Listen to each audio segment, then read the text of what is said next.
Hi, I'm Ann Smith and I'm a mixed media sculptor. I create work that rides both sides of the line between abstract and representational.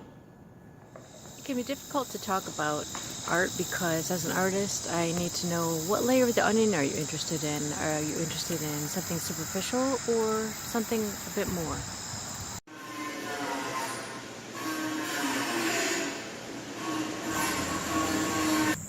As I struggle to find a quiet place to make this video, it kind of underlines all that my sculpture is about, that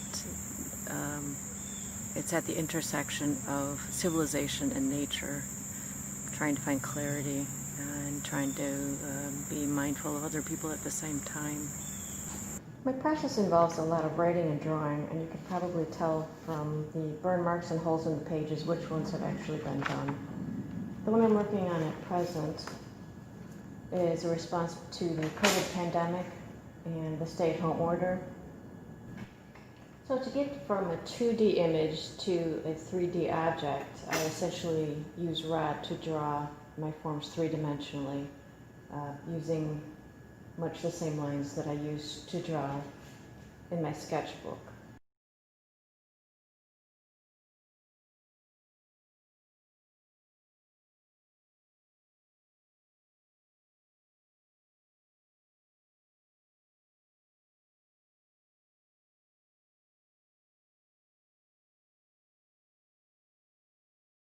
From there, once I have an armature, I can apply other materials to it to make it more solid. I use hardware cloth if they're straight, flat lines.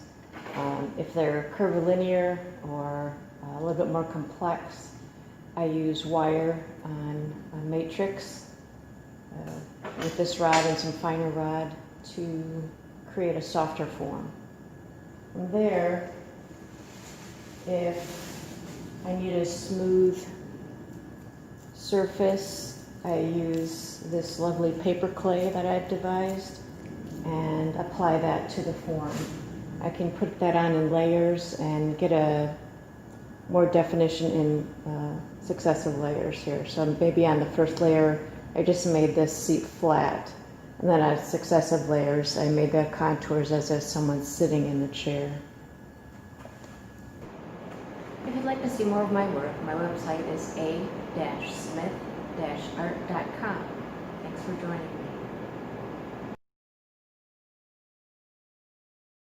That first part was the Cliff's Notes.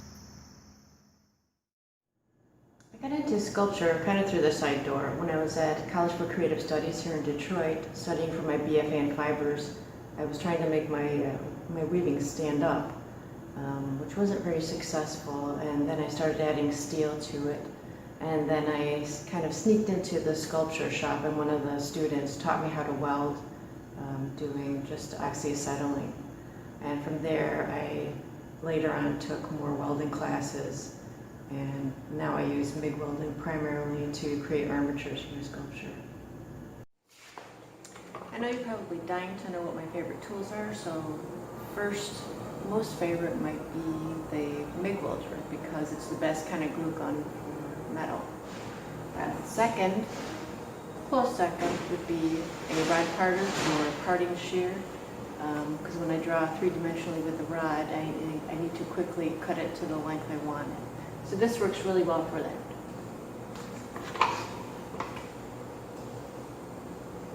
Just choose the length, slide it in. So in essence, as an artist, I'm out here sitting in the weeds, and someone comes up and asks me, "What are you doing?" And so I say, "I'm sitting in the weeds," and they want to know, "Why are you doing that?" So I could make up a story about being out here collecting pop bottles because being an artist isn't very lucrative, or if they're interested, I might show them some of the things that I found. And here's some cattails, and you can see that they look very different. One of them is from last year. Or I might investigate the shapes of various pods and seeds as part of my process. How they grow, how they dry.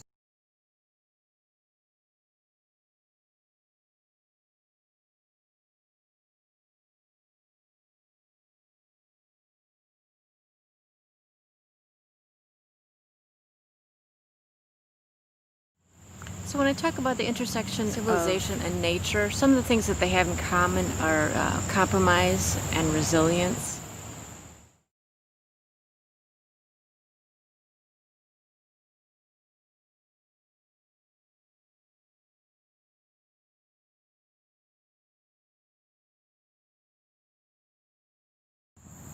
Because the reality is, we're living simultaneous lives and there's overlap.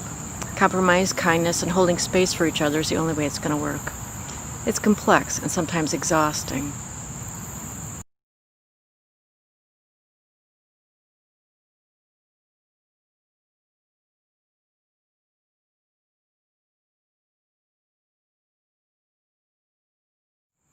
I think we are again learning that nature selects cooperation, whether it's wearing a mask during a pandemic or being reminded that large personalities coupled with indifference is a really bad combination.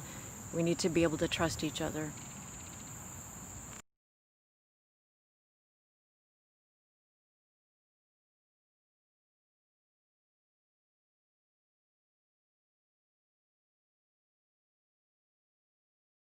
Without a sense of order or a source of continuity and stability in our lives, it's like being constantly alert to changes, to danger. It's difficult to plan anything.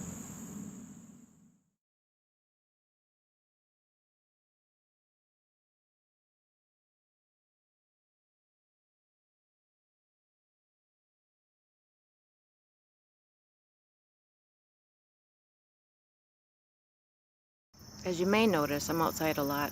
It's my relationship with the natural world that sustains me. And my sculpture of the wood and seed, feather and bone, remind me there is richness in life. There's hope and possibility in the seeds of new ideas and the decay of things grown too large to sustain. Okay, for real this time. See more of my art or contact me via a-smith-art.com.